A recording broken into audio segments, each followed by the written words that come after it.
What's going on, YouTube? I've got a deck profile as well as a Duel Days kind of report thing. Today I went to the Duel Days up in Federal Way, Washington at the Phantasium Comics, and I ended up placing second, netting me a Dorado and a Billion Degree Dragon. So let's take a look at the deck. We've got the light section here, starting off with 3 Lux. It's too good not to run in any deck running dragons, really. Obviously, it decreases the cost of dragons, and it also pretty much says, "Hey, you want to Terror Pit my Andromeda? Nope, you have to get through my Lux first." Card literally says Andromeda's Envoy, and for good reason. Next is 3 Star Lantern. Honestly, no matter what deck I'm running with light, I'm going to run 3 Star Lantern. They're just way too good. Being able to potentially block 2 attacks in 1 is so strong right now, especially with all the rush decks going around right now. There's a lot of mono red and just other random quick decks, and having a Star Lantern just stops them in their tracks. So 3 Star Lantern. I ended up running 2 Canyon Skimmer. It was 2 Spark Cages, but I found that I had too much draw and not enough blockers. So I switched out the 2 Spark Cages for 2 Canyon Skimmers, and I don't regret it. They're actually really good. Next up, we've got 2 Lyras. I really wanted to run 3, but I couldn't get a third one, so I only ran 2. Obviously, Lyra's insane. Every light deck should be running Lyra. If not, then what's wrong with you? 1 Granger, to stop some of the rush decks, especially Saberbolt. It's really good against Saberbolt, and it was a great tech.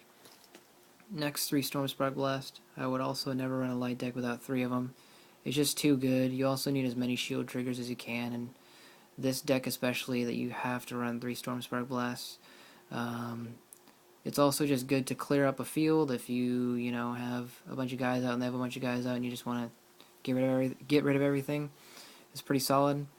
Next up, I've got 1 Gemini Dragon. I actually got this idea from Earth Power. This deck runs a lot of spells, so being able to pump up Gemini Dragon is actually not that difficult in this deck. I ended up using it once today to destroy a Flame Spike after casting 2 Logo scans, and that was hilarious. And then finally, we've got 2 Andromedas. Most people run 3. I think you don't need 3. That's going overboard, and I don't want to pay for a third one. Especially when you're running cards like Crystal Memory and such, you don't really need to be running 3 of these things. People are just really greedy. 2 worked perfectly, didn't have any complaints. Every now and then I would hit it off Sprout though, and that was pretty annoying, but yeah, 2 is perfect. Now to the nature, we've got 3 Sprout. Obviously to ramp into the late game so you can start dropping your big threats. Pretty good card. I enjoyed it for the most part, but I'm contemplating making a change that I'll explain later on in the profile. And then we got 3 Reap and Sow, also a really good acceleration as well as a good draw power.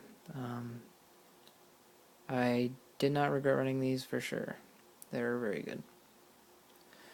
2 Tendril Grasp. This card actually isn't that good. Didn't really come in that much handy.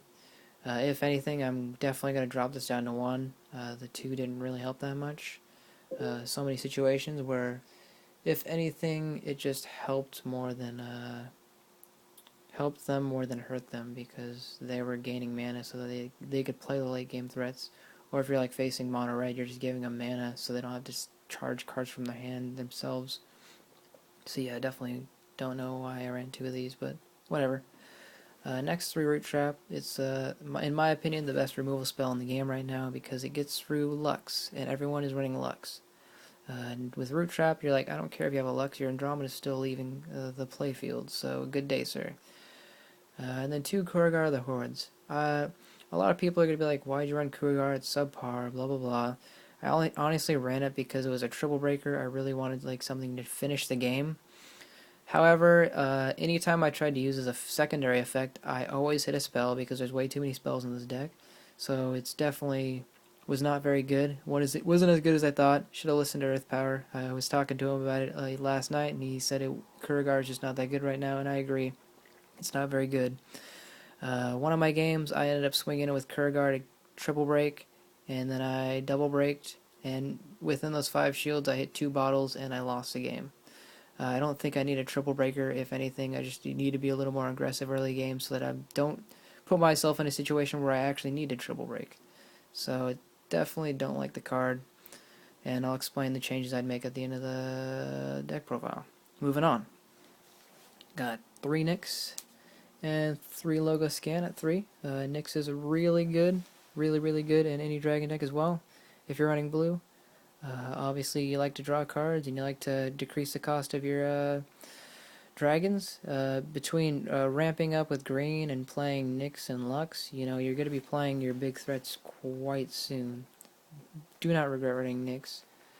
I thought about Bottle of Wishes, but then I realized that actually I did a few test hands and used Bottle of Wishes, and I never hit anything relevant off the card. I still think the cards are really bad, and that it's only good when people luck sack off the card, but then otherwise it's just disappointing and not worth it. I know tons of people are going to keep playing it. A lot of people played it tonight, but I just don't like Bottle of Wishes, and I don't think I'm ever going to run it. 3 Logos, obviously it's a staple. It's a reason to run water. Just 3 for 2 is really good. I ran 2 Crystal Memories. Crystal Memory is really good, obviously. Searching for any card in your deck to help set up plays. I honestly wouldn't run a blue deck right now without Crystal Memory. 2 Veil Vortex. I also got this idea from Earth Power. I was running Rusalka, but I found that this deck didn't have as much Shield Blast as I would like, because it seems as though like red and purple have the most Shield Blast, and since I'm not running any of those colors, the Shield Blasts in this deck are either subpar or just there's not very many of them. So I switched out for Veil Vortex, and I'm glad I did that because it definitely helped me in a few games. And yeah, in a deck like this, I'd run it over Rusalka. Otherwise, I'd always run Rusalka. Last, you got 2 Dragons and Reflections. Obviously, it's really good in any deck that's running lots of Shield Blast and blue and stuff, and dragon cards, or dragon support cards like Nyx and Lux. You can set it down to Storm Spark Blast or Root Trap, Crystal Memory, whatever, and then yeah, it's just really good. A 7 for 7 is also really good. These 2 slots, this would have been a Lyra if I had had it, and this would have been an Issel if I would have had it. The Issel probably wouldn't have been as good because I was not running Orion. And here's the deal. I probably would have cut the 2 Kurigars for 2 Orions because that way I can, you know, combo it with the Issel I was going to run, and also, obviously, I've got a lot of really good light targets, so when he dies, I can potentially get out an Andromeda, or a Gemini, or a Lyra, or a Granger, or whatever. I definitely would play Orion over Kurigar. Another thing I would have done is, I think I would cut 1 Dragon of Reflections for a Regarian Doom Dragon. While it does not get rid of a lot of like the 9-cost creatures, it still gets rid of so many other things, and it's still a double breaker and still pretty big, and it's probably the only really late game green card that's available right now that isn't Kurgar. And I think that's pretty much it. What I think I'm going to do actually though is, while I did like this deck, I think I'm just going to take out like the Sprouts and a few other of the late game cards like Orion and such, and I'm going to run the Beastkin line. I'm going to run Pricklebacks, either Razorhide or Bronze Arm Tribe. I haven't decided which one I want to do yet. And then 2 Flame Spikes and like 1 to 2 Bronze Arm Sabertooths, just because they're just so good right now. Like, there's no reason not to run Flame Spike. Flame Spike's just a beast. It destroys everything. And obviously, they also help with the mana acceleration, but they also give you some sort of early game aggression, because the deck's really lacking early game aggression. You can't be aggro right now. There's like nothing to do that with. And I'd prefer to just have like a mid-rangey deck where I can have some aggro options, have some defensive options, and then have some powerhouses late game through Andromeda and Lyra. So I think I might just cut those for the Beastkin stuff. And other than that, I'd say I'd like the deck. Round 1, I faced a bottle deck that was running 4 colors except for purple, I believe.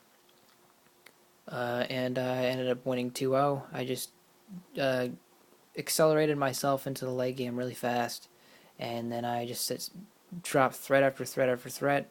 He didn't get any shield blasts during either of the games, so that definitely attributed to my win, but I feel like I played the matchup pretty well. I did what the deck was supposed to do, but I should have been a little more aggressive, and that ends up hurting me the next round. We actually only had 4 players today, so we did kind of like a single elimination thing where it was one versus one and one versus one, one versus one, and then the winners of those games would face for first and second place.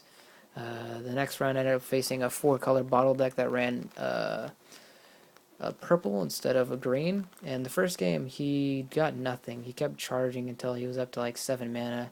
I didn't take advantage of that. I still played too conservatively, didn't bother to take any shields early on. I had a great start. Had I done that, I would have won. But then at the very end of the game, I decided it's a good idea to swing it with Kurgar for 3 shields. He gets a bottle. He gets a Lux off it. It's not that bad. I'm like, okay. And then I swing again with Andromeda for his last other 2 shields. And then he hits another bottle, and he also hits a Seneschal. So during his next turn, he's able to drop a Billion Degree Dragon, and he's able to take my last 3 shields and attack me for the game because I just didn't have any shield blasts. So that's a prime example of what not to do. I've learned now to be a little more aggressive, and I think the Beastkins will definitely help with that, and I'll also learn to never swing in at all 5 shields in one turn. So, yeah. Like, comment, subscribe, tell me what you guys think, try it out, etc., etc., and later.